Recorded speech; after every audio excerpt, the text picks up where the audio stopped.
Buenas noches, queridos amigos, y bienvenidos a un nuevo programa de Historia e Historias aquí en Popular Televisión. Recordarán que en nuestro programa anterior estuvimos hablando con don Ernesto Alón de Guevara sobre la utilización de las aulas y los libros de texto para el adoctrinamiento político de los niños en el País Vasco.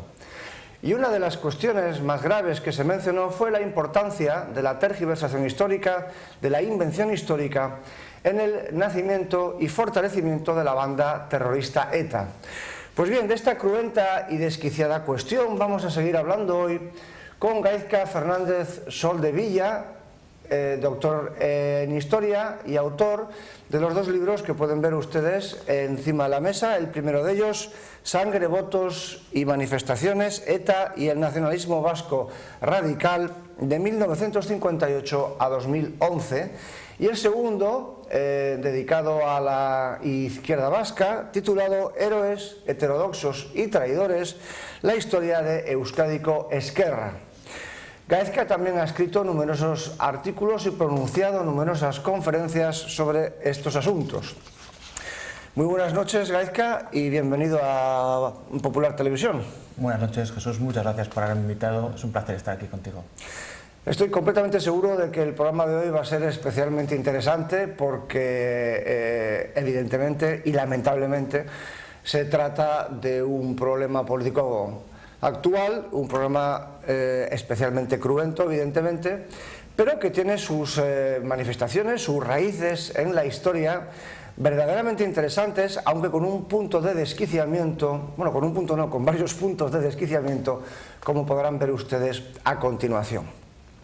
Así pues, vamos a hablar de la ETA y de su historia, y de la historia también, tanto cercana como lejana, en algunos casos muy cercana, como es el caso de la Guerra Civil de 1936-39, y en algunos casos bastante lejana, porque vamos a tener que irnos nada más y nada menos, aunque a ustedes les parezca mentira, hasta el siglo IX e incluso algo más atrás. Pero en fin, comencemos por el principio, y como ustedes saben bien, en el principio era el verbo. Y en nuestro caso, el verbo del creador, del fundador, del padre, es el verbo de Sabino Arana. Estas fueron unas palabras que escribió el fundador del nacionalismo vasco. En odio al español como invasor, andamos muy cortos los vizcaínos patriotas de hoy, comparados con aquellos de otros siglos que en su idioma llamaban extranjeros a los españoles y los recibían a flechazos y a tiros. Esto no debe escribirse con tinta y pluma, esto lo deberíamos escribir con hierro y sangre. Ningún vizcaíno digno de este nombre podría ya vivir en su patria si no tuviera la esperanza de vengarla algún día. En fin, aunque ETA nacería 60 años después de la muerte de Sabino Arana, ¿podría afirmarse que la semilla de la violencia ya la había plantado Sabino? En cierta medida. Sabino Arana, los textos de Sabino Arana tienen una gran virulencia, tiene algunos artículos en los que llama, ¿no?, como a tirar piedras a un maqueto si está ahogando en la ría, por ejemplo. Pero Sabino Arana se cuida mucho de llamar a la violencia, ¿no? Pone esa frontera. Hay textos que invitan, pero él siempre se mantiene en la lucha política. Lo que pasa es que sus textos, como cualquier texto político, luego se puede leer de diferentes maneras. Y hay gente como el PNV, digamos, más institucional, que va a hacer una lectura más moderada, y en cambio la juventud, y ETA sobre todo, va a hacer la lectura más literal, aprovechándose de la beligerancia que está en sus palabras, y va a dar el siguiente paso, ¿no?, que es pasar de las palabras a los hechos. Sí. Pero bueno, efectivamente hubo que esperar a los años 50 y sobre todo 60 para que con unas gotas de marxismo y de colonialismo tercermundista se diera el salto a la banda terrorista ETA, pero sin embargo el PNV de las primeras décadas del siglo XX, el PNV que acaba, digamos, involucrándose en la Guerra Civil, fue un partido que nunca ocultó, o por lo menos en sus escritos, en los de sus ideólogos, siempre dejaron claro su voluntad de, a ser posible, crear un ejército vasco que se enfrentase contra el ejército español. Tenían sus contactos con el Sinn Féin, ¿no?, que tenía tanto éxito en las primeras décadas del siglo XX gracias a la independencia irlandesa, ¿no? Pero bueno, en cualquier caso, este es un programa de historia, así que vamos a hablar de historia, porque si no podríamos hablar de 100.000 cosas y se nos iría el tiempo. ETA sostiene desde sus inicios y sigue sosteniendo hoy que su razón de ser es el secular conflicto que tienen los vascos con los españoles. Cuéntenos la idea de dónde viene ese término secular, es decir, no es una cuestión que nazca de ahora, que ni tan siquiera nazca de la propia guerra civil, aunque sea el episodio fundamental, sino que tiene hunde sus raíces unos cuantos siglos atrás. Cuéntenoslo, por favor. Pues en realidad no está muy claro cuándo empieza el conflicto, ¿no? Porque depende del autor, depende del momento, el conflicto va hacia adelante o va hacia atrás. Hay, por ejemplo, el aniversario de la batalla de Roncesvalles, cuando derrotada la retaguardia de Carlomagno por los vascones, supone que los vascones o gascones, no está muy claro, en ese aniversario, que fue en el 1978, se hablaba ya del conflicto en ese momento. Y luego, cuando ha sido el aniversario de pues las guerras carlistas, también fue conflicto, o al aniversario de la toma de Navarra por el rey Fernando el Católico, también estaba el conflicto. Entonces, ¿cuándo empezó el conflicto? No lo sabemos, pero sabemos que es algo secular, es algo antiquísimo, ¿no? Que hunde sus raíces en la noche oscura. Pero siempre que hay una efeméride se aprovecha para decir, no, ahí empezó, pero es una cosa instrumental, ¿no? Como ha ocurrido en Cataluña con la toma de Barcelona. Es decir, que si en vez de esa efeméride hubiera sido cualquier otra, se hubiese aprovechado y se hubiese hablado del tricentenario o el cuatricentenario de otra cosa. Lo que está claro es que todos estos movimientos nacionalistas, y no solamente los españoles, el caso vasco y el caso catalán, sino otros muchos, como por ejemplo el caso del nacionalismo alemán con la humillante derrota de 1918, pero siempre subyace la idea de un paraíso perdido que hay que recuperar, ¿verdad? En todos los nacionalismos minoritarios o sin Estado, como queramos llamarlos, tienen una narrativa prorriba, una visión de la historia, ¿no?, bastante parecida, aunque cada nacionalismo dice que es exclusivo, que es diferente a los demás, en realidad se parecen mucho entre ellos, ¿no?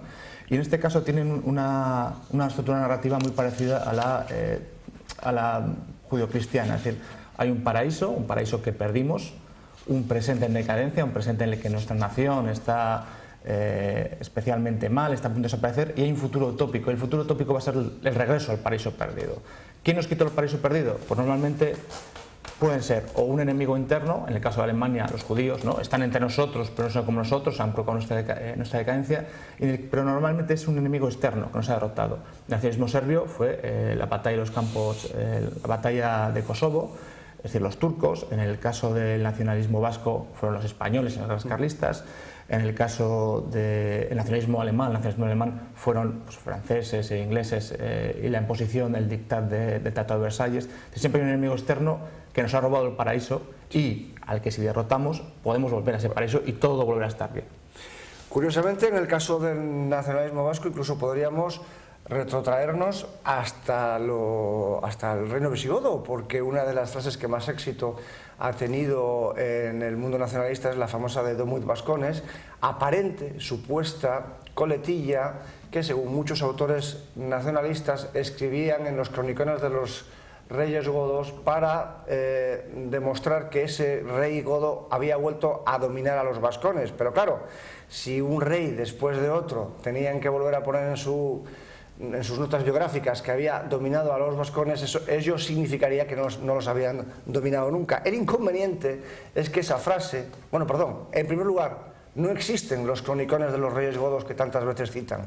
La principal y casi única fuente de conocimiento de la época visigoda es la crónica de San Isidoro de Sevilla, y en la crónica de San Isidoro de Sevilla tampoco aparece la famosa frase Domuit Vascones. En ninguna fuente de época visigótica aparece la famosa frase esa, y sin embargo es un latiguillo muy común tanto en la literatura seria como en la propaganda política del nacionalismo vasco, y sin embargo es una falacia absoluta. Es decir, esas palabras no se escribieron nunca en época visigótica, y sin embargo es uno de los motos, es uno de los lemas esenciales que demuestran la inconquistabilidad de los vascos y la eterna amenaza proveniente de Madrid, en este caso sería el rey Leovigildo o el rey Bamba, también como encarnaciones previas del franquismo, del eterno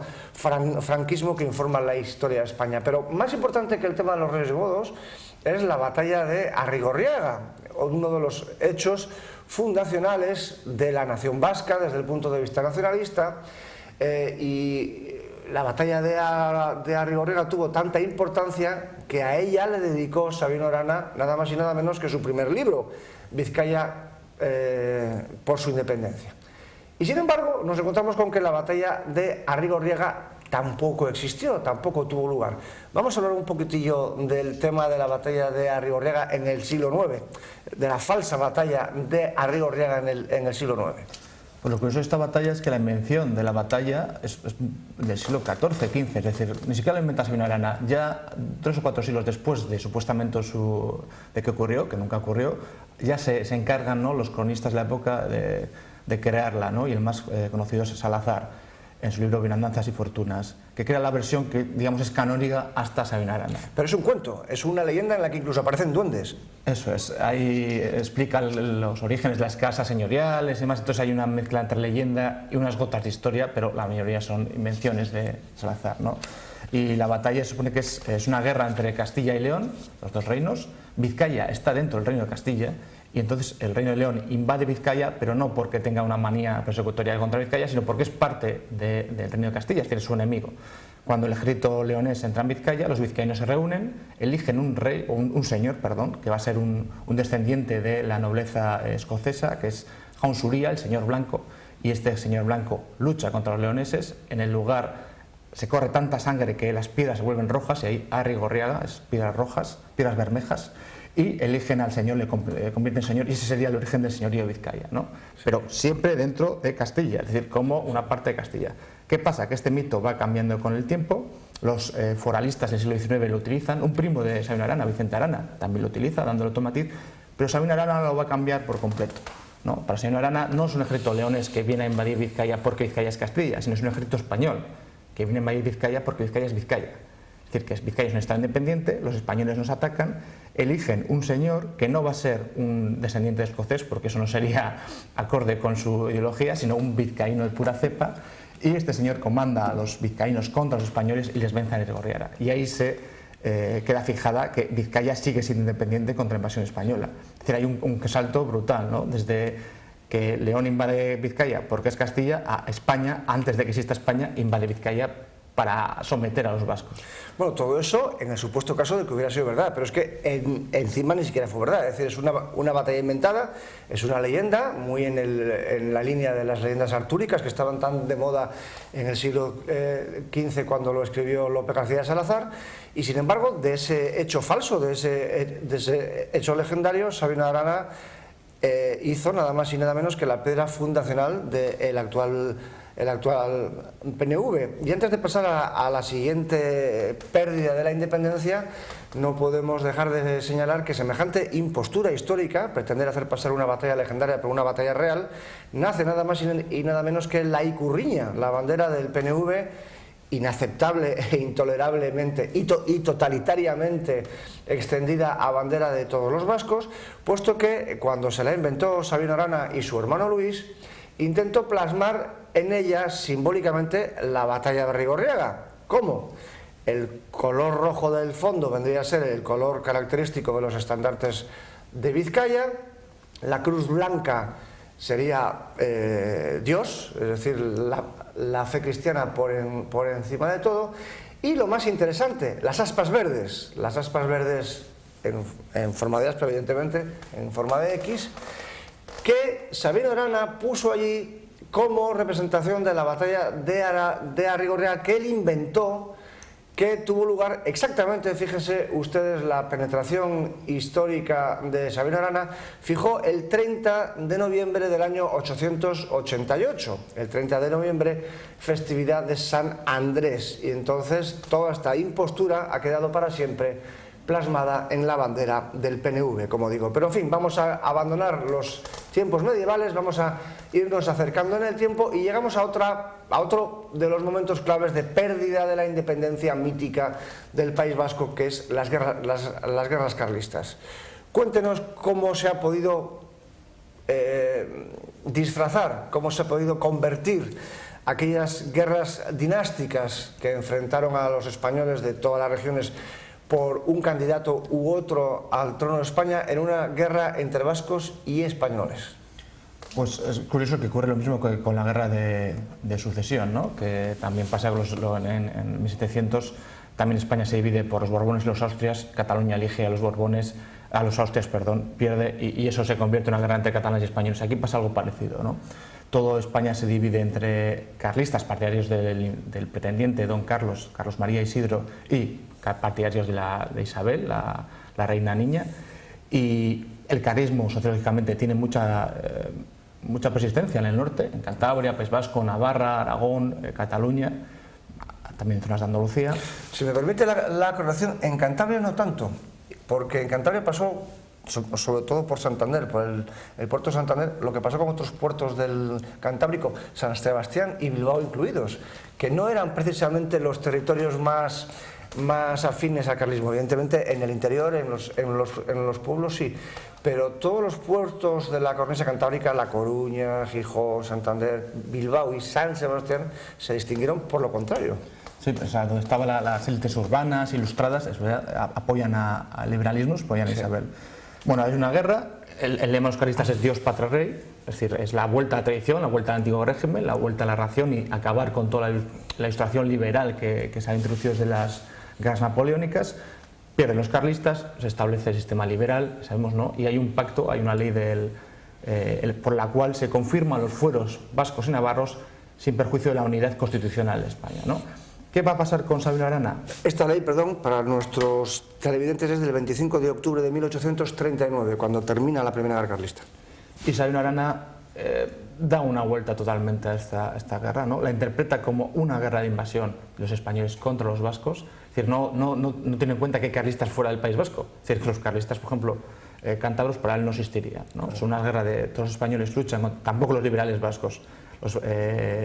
Los españoles invaden el País Vasco, que hasta entonces había sido independiente. Es decir, dentro de la mentalidad de Sabino Arana, Vizcaya, Guipúzcoa, Álava y Navarra eran estados independientes hasta ese momento, no tenían ninguna relación con el resto de España, excepto la de que el señor de Vizcaya era a la vez rey de España. Es decir, una unión totalmente personal, pero nada más por el estilo.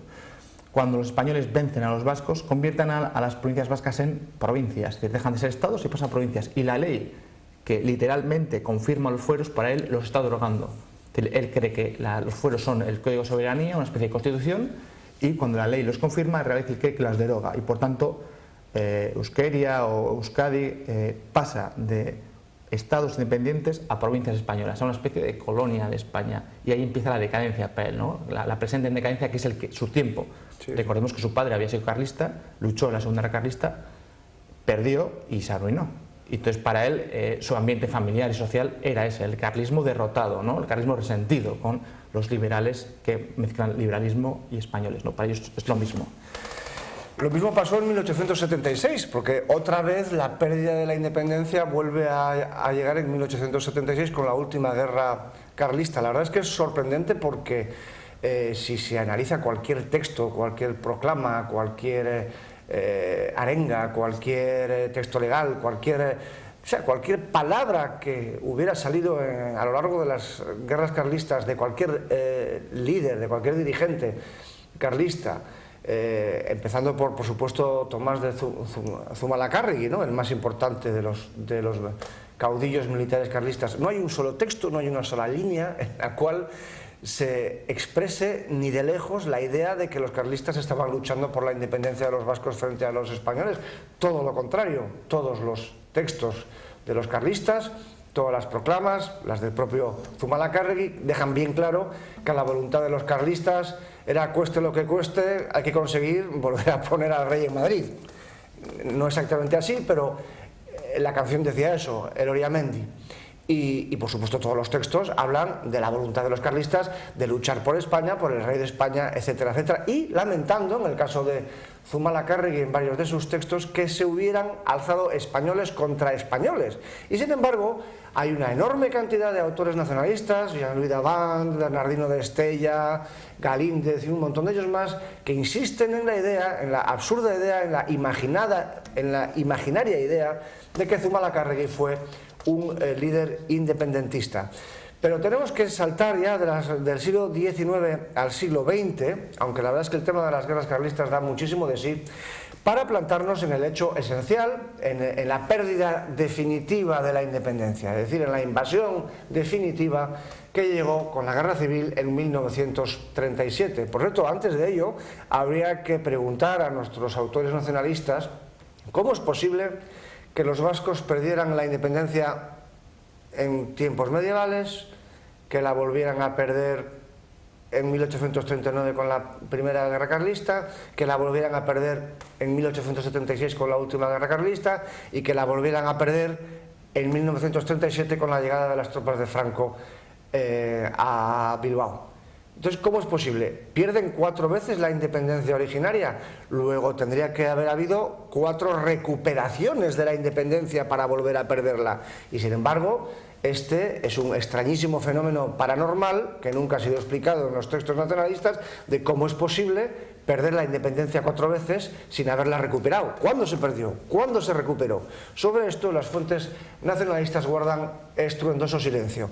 Pero en fin, llegamos, como digo, a 1937, el año en el que finalmente las tropas del general Mola entran en Bilbao y se acaba, como dicen los nacionalistas, con la independencia del País Vasco y se inaugura la época de ocupación militar que después serviría como excusa para el nacimiento de ETA.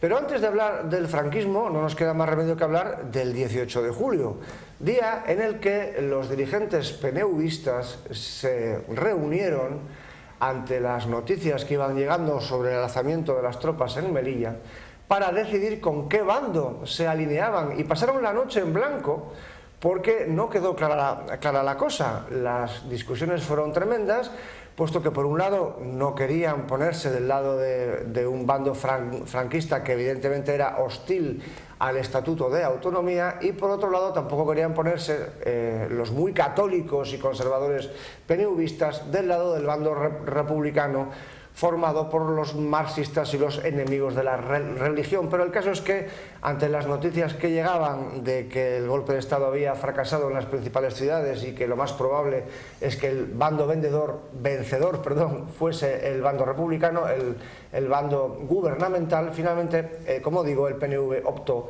por sumarse a la República, al bando republicano, a pesar de lo que pasaría un año después en Santoña, con la rendición por separado que hicieron los PNVistas para permitir el paso de las tropas franquistas. Pero en fin, ¿cómo es posible, Gaizka, que haya cundido la idea de que la guerra civil la guerra civil del 36 fue una guerra de vascos contra españoles, cuando los vascos evidentemente lucharon en ambos bandos exactamente igual que el resto de los españoles? Pues es curioso, pero ha cundido y mucho, ¿no? Y si uno lee los textos de nacionalistas de ese momento, del 37-37, por ejemplo, la revista Gudari, hay proclamas en las que se ve que en ese momento muchos de los gudaris nacionalistas creen realmente que están luchando contra los españoles, ¿no? Aunque, por ejemplo, las brigadas carlistas navarras, los que están en la otra trinchera, hablen euskera y sean también de pueblos vascoparlantes y autóctonos, porque para ellos solo lo veían todo, digamos, de una manera de blanco y negro, ¿no? Muy maniquea. Tampoco, si borran por un lado que el enemigo es muchas veces tan vasco y navarros como ellos, también borran que sus amigos, sus aliados, también son vascos. Es decir, los milicianos de izquierdas, los milicianos comunistas, socialistas, anarquistas, que eran más o menos la mitad del ejército republicano vasco, esos también son borrados, ¿no? Porque ellos no eran nacionalistas, los socialistas no pensaban en la independencia de Euskadi. Entonces, digamos que hay un tercio de las tropas vascas que sí son nacionalistas, y en ellas les hace creer que están luchando por la libertad de Euskadi, y lo tienen claro. Esa historia, esa memoria, digamos, distorsionada, va a ser la que hereden los hijos de estos gudaris. No se va a hablar de los enemigos, no se va a hablar de los aliados, se va a hablar del País Vasco como un país invadido. Y es curioso lo que has dicho, de cómo puedes invadir lo que ya está invadido, ¿no? Es difícil. Pues hay un nacionalista vasco en el exilio, Machari, bastante famoso, que inventa un término que es reinvasión, ¿no? La reinvasión española. Es como están reinvadiéndonos otra vez, ¿no? Sí, pero es imposible reinvadir lo que ya está invadido, ¿no? Entonces ellos sí creen que están luchando por la independencia de Euskadi. Incluso hay algún plan muy minoritario de aprovechar las armas que están teniendo, sobre todo los yagui-yagui, para dar un golpe, acabar con los aliados y asegurar la independencia una de la guerra. y como hay también otros nacionalistas que incluso se retiran. Luis Arana, el hermano de Sabino, no quiere saber nada de la guerra, dice que es una guerra entre españoles y que se maten ellos, nosotros no vamos a meter.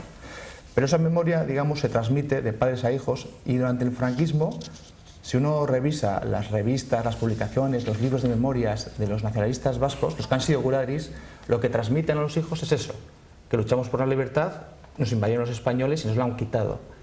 ¿Qué ven los hijos de esta nueva generación? Los hijos, digamos, los años 50, 60, ven, por un lado, estas historias de sus padres, pero luego ven un contexto que hace que esas historias sean más creíbles que antaño. Porque en la época de Sabino Arana podía hablar de invasión, pero evidentemente había una democracia más o menos legal, libertad de prensa. En la época de Franco no.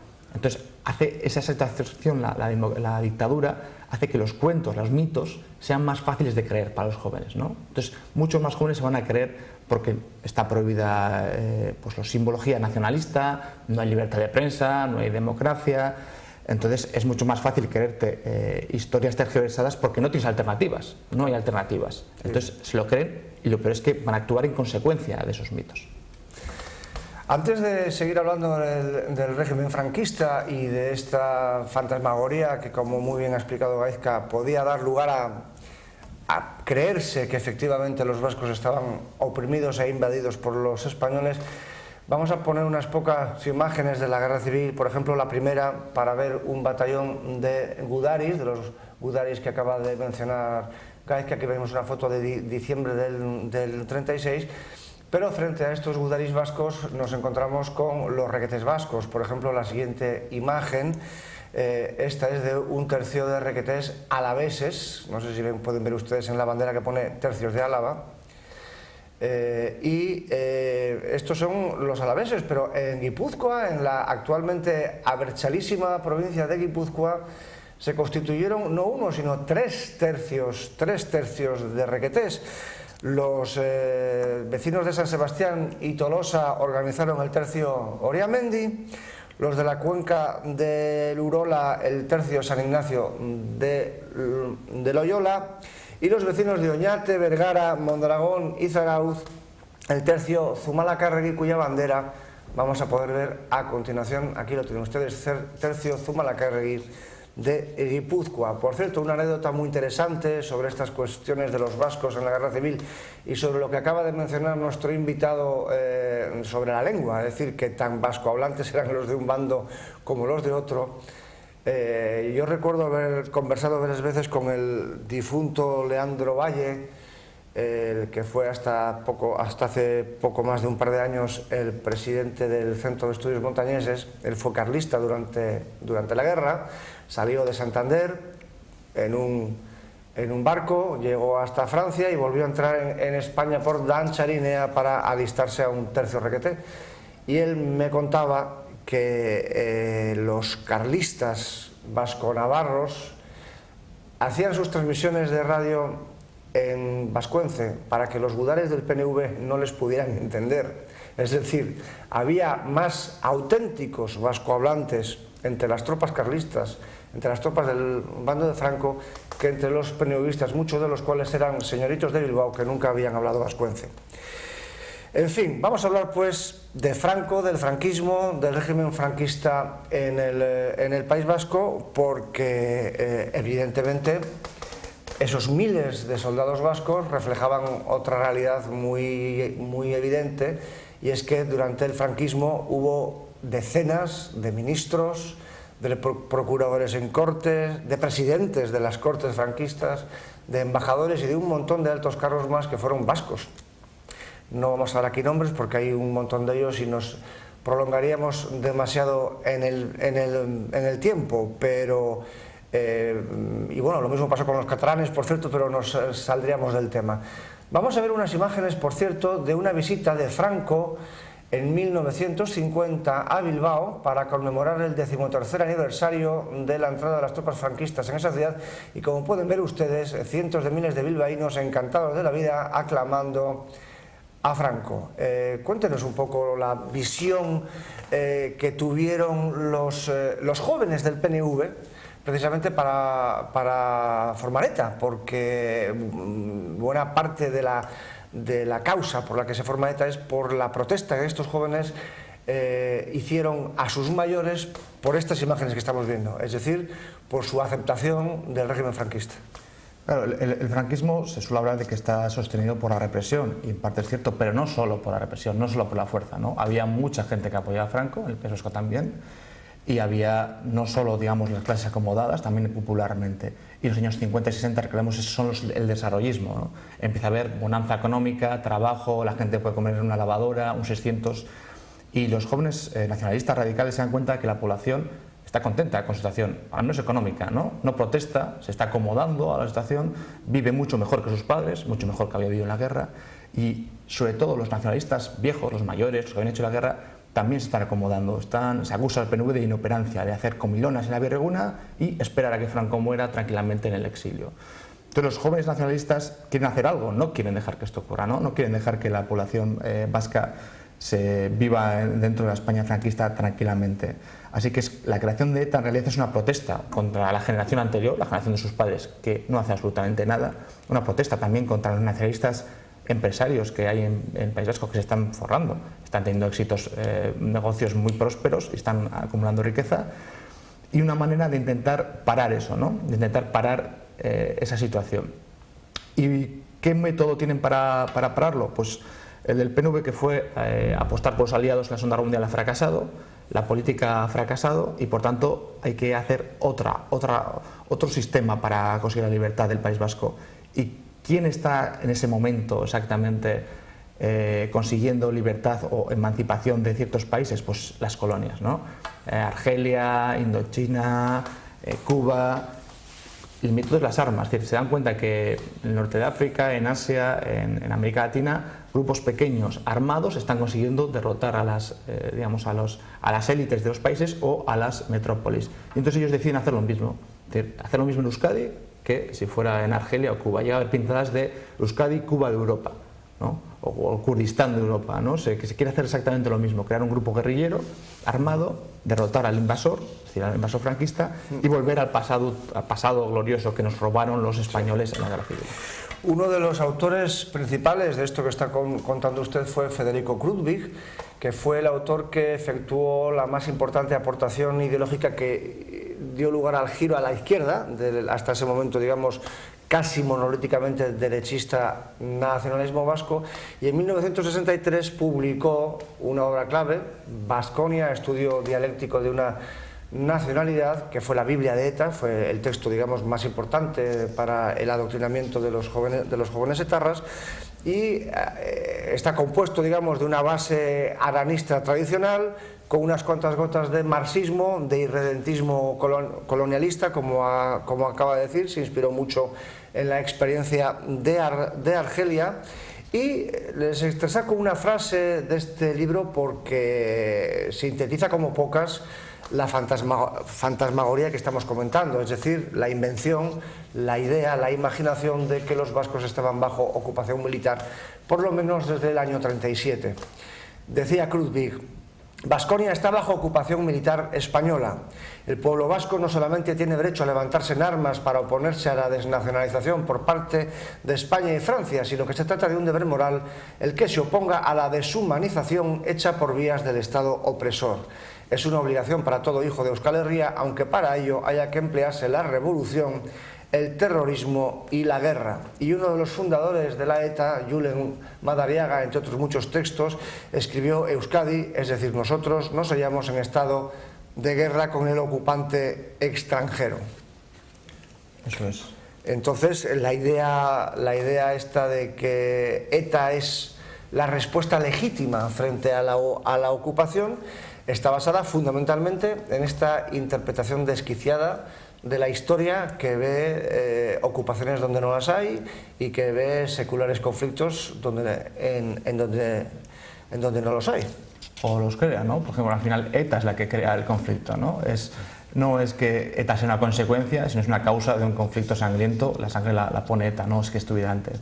También ETA, la propia ETA, cree ser la continuadora de los gudaris de la guerra civil, ¿no? Se llaman a sí mismos los gudaris. Sí. Tenemos el Gudari Guna, que el 27 de septiembre se celebra, porque dentro de la mentalidad de los etarras ellos están continuando una guerra que nunca ha acabado, una guerra que tiene varios siglos, los carlistas, los gudaris, y ellos son el último episodio del largo conflicto, pero están legitimados por la historia, por todo lo...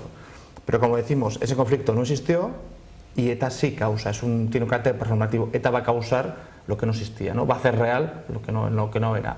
Va a matar a la población, a 800, casi 850 personas, herir a 3.000 aproximadamente, y todas esas consecuencias va a ser lo que cree un conflicto, pero no un conflicto de vascos contra españoles, sino de un grupo terrorista contra la sociedad, ¿no? Primero contra una sociedad dictatorial, pero la mayor parte de las víctimas ha sido la sociedad democrática, ¿no? El 90% de las víctimas de ETA han sido la democracia parlamentaria, pero su legitimidad la anclan en la historia, en una historia falsificada. Es decir, que se podría afirmar entonces que lejos de ser ETA la consecuencia del conflicto, ese famoso conflicto entre comillas que no se les cae de la boca a los nacionalistas, ETA es la causa del conflicto, no es la consecuencia. Eso es, ETA causa un conflicto entre vascos, causa un conflicto entre vascos y el resto de españoles, causa un conflicto brutal, ¿no? Porque la sociedad vasca se ha dividido por culpa de ETA, y la sociedad española también, ¿no? Hay unas heridas que ha causado ETA dentro de nosotros que durarán muchos años, pero que no estaban antes de ETA. Claro. Había otras, pero ETA ha creado las suyas propias. Y luego dos elementos curiosísimos del terrorismo de ETA fue que, sobre todo en el extranjero, se percibe el terrorismo etarra como una especie de romántica lucha de un pueblo oprimido contra un Estado opresor. Y sin embargo nos encontramos con que las provincias vascas han estado tradicionalmente y siguen estando entre las de mayor renta per cápita de España. Es decir, vendría a ser el terrorismo que persigue la emancipación de los ricos frente a los pobres, no de los pobres frente a los ricos.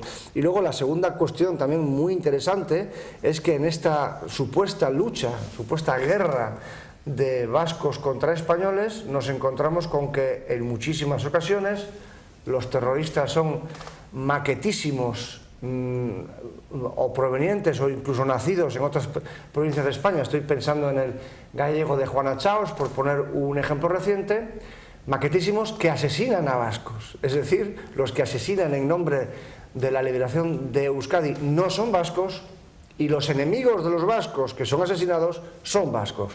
La verdad es que es absolutamente desquiciado. Pues sí. A la primera cuestión que Pablo Estea le pone un nombre es el terrorismo del bienestar, ¿no? Porque es cierto, el País Vasco y Navarra son regiones con una alta renta per cápita, una nación fiscalmente privilegiada, es cierto, tenemos concierto económico, el convenio, lo cual nos beneficia mucho con el resto de españoles, y aún así se habla de una expolio, ¿no? Es curioso, cuando ETA hablaba de expolio, al igual que una colonia que Argelia es expoliada por Francia, resulta que el País Vasco ganaba mucho más que el resto de España, ¿no? Los inmigrantes iban al País Vasco para buscar trabajo porque el trabajo estaba ahí, la industria estaba ahí, ¿no? Entonces, ¿cómo puedes aplicar el esquema colonial cuando es justo al contrario, ¿no? El País Vasco es la que tiene la riqueza y España... Y la fiscalidad privilegiada. Eso es, el régimen fiscal privilegiado que todavía sigue y que hace que el Estado invierta más en el País Vasco que lo que recibe, ¿no? Es lo que en cierta medida ha causado el problema catalán reciente, que querían algo parecido, ¿no? Parecido a los vascos. Pero es inviable, porque los privilegios, cuando tienen mucha gente de privilegios, ya dejan de ser privilegios y entonces el sistema se tambalearía. Claro. Y la otra cuestión, hay que recordar también el papel de ciertos intelectuales para cómo han vendido a nivel internacional el problema de ETA, ¿no? Y pienso en Sartre, Paul Sartre, que hizo un prólogo al libro del proceso de Burgos, un prólogo desquiciado, mezclando marxismo, colonialismo, nacionalismo, que claro, eso al resto de Europa, un intelectual de esa categoría, claro, que lo venda, ha hecho que gran parte de movimientos no solo nacionalistas, también de izquierdas, viese a ETA de una manera romántica, como estos luchadores por la libertad, sí, sí, porque están muy lejos, entonces no tenía que sufrir las consecuencias ellos, ¿no? Ojo que la propia izquierda española se creyó la cuestión también. La propia izquierda española durante muchísimo tiempo vio a los etarras como la vanguardia de la lucha proletaria contra el franquismo, ¿no?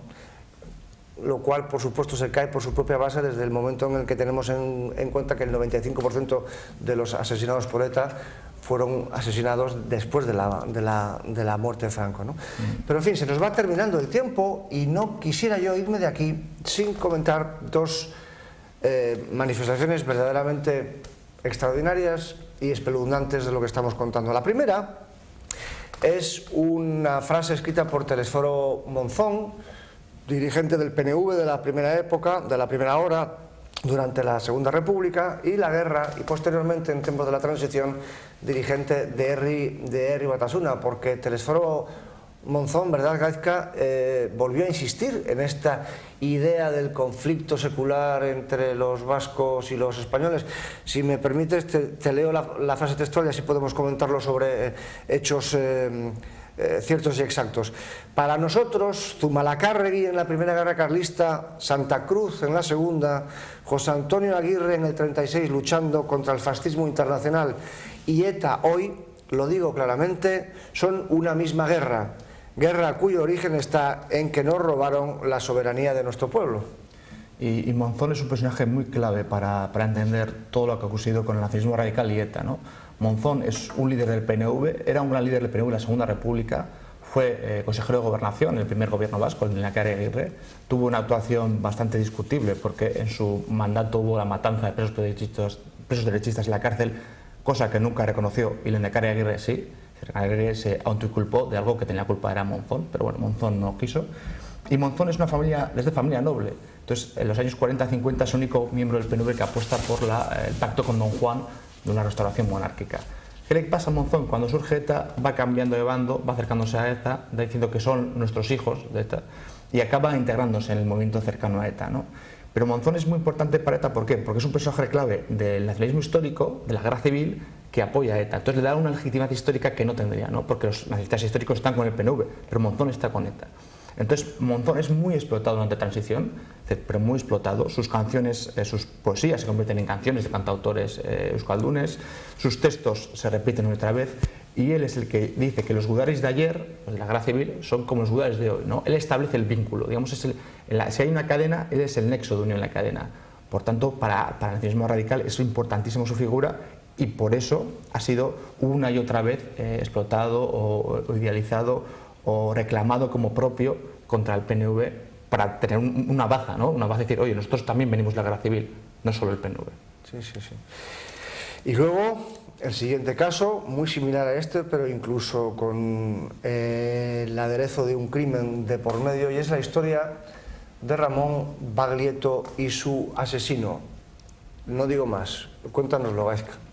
Bueno, el caso empieza con Ramón Baglietto, que era tendero, estaba fuera de su tienda y pasa una señora con dos niños, uno del regazo y otro de la mano. La mano va con un balón, la pelota se le escapa, ¿no? Va a la carretera, el niño va corriendo lógicamente a por el balón, la madre va corriendo detrás del niño, pero Ramón Baglietto, que lo ve, le arrebata el niño del brazo, ¿no? El bebé lo consigue coger. En la carretera pasa un camión pesado, atropella al niño y a la madre y los mata a los dos. Es decir, Ramón Baglietto salva al bebé, que de otra manera lo hubiera sido atropellado. Años después, llega la transición, 20 años después, Ramón Baglietto había sido concejal de UCD en un pequeño pueblo, en ese momento ya no lo era, y yendo por la carretera en coche es ametrallado su coche por un comando de ETA. El coche choca contra un árbol, pero Baglietto está vivo todavía. Un etarra se acerca al coche y lo remata. El etarra es el mismo bebé que había salvado Baglietto 20 años antes, ¿no? Cándido Azpiazu ha matado al hombre que le había salvado la vida. Pasado el tiempo, también un periodista alemán le pregunta, hace una entrevista a Cándido Azpiazu, le dice, ¿cómo fuiste capaz de asesinar al hombre que te había salvado la vida, ¿no? Y él dice, no, yo no he asesinado, yo he hecho algo por necesidad histórica, emplea la palabra necesidad histórica, y esto viene a resumir todo lo que hemos estado hablando durante esta hora, ¿no? El convencimiento tal de que es un conflicto secular entre vascos y españoles durante 200 años es tan fuerte, o sea, está tan metido en la cabeza de una persona, aunque no tenga ninguna relación con la realidad, es tan fuerte que le impulsa a matar a quien le ha dado la vida, ¿no? Es decir, su segundo padre. Sí, sí. Entonces, la fuerza que puede tener un relato de estas características, este mito hace que mates, ¿no? Sí. Por tanto, cuando hablamos de tergiversación de la historia o de manipulación de la historia, puede parecer que es algo entre intelectuales, algo bibliotecarios, pero no, las consecuencias son tremendamente reales. Las consecuencias que puede tener en el plano real, en el plano de la vida, ¿no? Sí, sí. Es brutal y ha sido brutal. Van mucho más allá de la discusión erudita, sino que puede tener efectos prácticos, tan prácticos como incluso la muerte de una persona. Leo la frase textual que acabas de mencionar. He actuado, contestó Azpiazu al periodista alemán, por necesidad histórica, por responsabilidad ante el pueblo vasco, que nunca fue vencido ni por romanos, ni por visigodos, ni por árabes, un pueblo muy distinto al de los españoles. Es decir, este señor asesinó nada más y nada menos que al hombre que le había salvado la vida, como una especie de venganza en esa persona de los visigodos, de los árabes, de la batalla de Arrigorriaga y de todas estas chaladuras que hemos estado contando. Pues bien, para que vean hasta qué punto la tergiversación, la invención, la manipulación de la historia puede dar lugar a consecuencias trágicas. John Juaristi, que también fue militante de ETA en su juventud, en los años 60, escribió en una ocasión, parafraseando a Rudyard Kipling: ¿te preguntas, viajero, por qué hemos muerto jóvenes? ¿Por qué hemos matado tan estúpidamente? Nuestros padres mintieron. Eso es todo. La verdad es que, como resumen de todo lo que estamos hablando, es absolutamente magistral, ¿verdad? Y habría que añadir, nosotros no deberíamos mentir a nuestros hijos, ¿no? Ya basta de mentiras y vamos a empezar a contar verdades, por muy incómodas que sean. Y sin embargo nos encontramos, como muy bien dices, en el ensayo recientemente publicado sobre mitos que matan, que al fin y al cabo el título de este programa podría haber sido mitos que matan, ¿no? Mitos medievales o mitos carlistas o mitos de la guerra civil que finalmente conducen a que Cándido Azpiazu asesine al hombre que le salvó la vida. Como digo, en este artículo Mitos que matan mencionas un dato esencial que hay que tener en cuenta hoy, y es lo que acaba de decir. El deseo de los actuales nacionalistas no de dejar de mentir a los hijos, sino de seguir mintiéndolos, ¿no?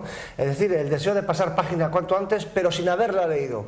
Me parece una definición realmente magistral, eso de pasar página sin haberla leído. Es decir, aquí no ha pasado nada, aquí ha habido violencia por las dos partes. Los etarras, como dijo en su día el obispo Setién, no son terroristas, sino víctimas de una espiral de violencia que ellos no comenzaron. Y, como también muy bien dice nuestro invitado de hoy, en política lo que tiene relevancia no es la realidad, sino lo que la gente cree que es real. Y en el caso del nacionalismo vasco está más que demostrado que esto que la gente cree que es real es una fantasmagoría histórica tremenda, que sin embargo ha conducido a cientos, incluso a miles de jóvenes vascos a tomar las armas y a matar a gente a la que no conocen en venganza del Domuit Vascones, el falso Domuit Vascones, la falsa batalla de Arrigorriaga, la falsa pérdida de la independencia de los vascos en tiempos de las guerras carlistas y la falsa y estúpida idea de que la guerra civil fue una guerra de españoles contra vascos. Pero en fin, los nacionalistas son inasequibles al argumento, al razonamiento y al documento, y mucho me temo que en el futuro seguirá siendo así, ¿verdad? Pues haremos lo posible para que no, pero quizás sí. En fin, se nos ha terminado el tiempo una vez más. Muchísimas gracias, Gaizka, por tu participación en nuestro programa. ¿Te ha parecido interesante? ¿Estás satisfecho del resultado? Pues ha sido un placer, aunque es un vídeo que no controlo, me he sentido muy a gusto contigo, Jesús. Muchas gracias por haberme traído. Ha sido un placer. Yo la única cosa que lamento, como siempre, es que el tiempo corre, que se las pela siempre que nos sentamos en esta mesa. Yo creo que debe de haber algún tipo de fenómeno paranormal que hace que cuando nos sentamos aquí a charlar de estas cuestiones el reloj empieza a correr a gran velocidad. ¿No te parece? Cuando te lo pasas bien y disfrutas de lo que estás haciendo, el tiempo corre muy deprisa. Yo creo que es eso. Pues nada, muchísimas gracias, Gaizka. Antes de despedirnos les vuelvo a mencionar los dos libros de nuestro invitado de hoy: Sangre, votos y manifestaciones, ETA y el nacionalismo radical 1958-2011, y el estudio sobre Euskadiko Ezkerra, sobre ETA político-militar, sobre los heterodoxos de ETA que finalmente optaron por las vías políticas e incluso por luego oponerse al nacionalismo, como fue el caso de Mario Onaindia. Héroes heterodoxos y traidores, historia de Euskadiko Ezkerra. Pues bien, queridos amigos, como digo, se nos ha terminado el tiempo y les recuerdo que, como siempre, estamos ansiosos por recibir sus aportaciones, sus preguntas, sus comentarios, sus críticas e incluso sus parabienes, si los hubiere, en nuestra dirección de correo, que pueden ver ustedes en el faldón de su pantalla, historiaspopulartv@gmail.com, se la repito, historiaspopulartv@gmail.com. Les reto pues a que dentro de 2 semanas volvamos a vernos aquí. Intentaremos, antes de que termine el verano, hacer el programa que les prometí en el anterior sobre el caso catalán, es decir, el caso de la manipulación histórica en Cataluña antes de que llegue la diada del 11 de septiembre. En el caso de que no lo podamos hacer será dentro de unos pocos meses. Y como siempre, les espero aquí en el programa Historia e Historias en Popular Televisión. Muy buenas noches.